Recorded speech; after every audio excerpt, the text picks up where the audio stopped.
A Sottomarina, in Viale Veneto, i lavori per la sistemazione del marciapiede lato sud stanno procedendo speditamente.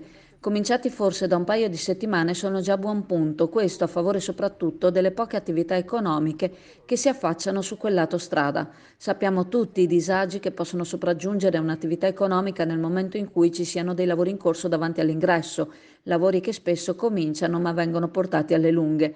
Non sembra essere questo il caso, vedendo la celerità con cui lavorano in molti operai del cantiere.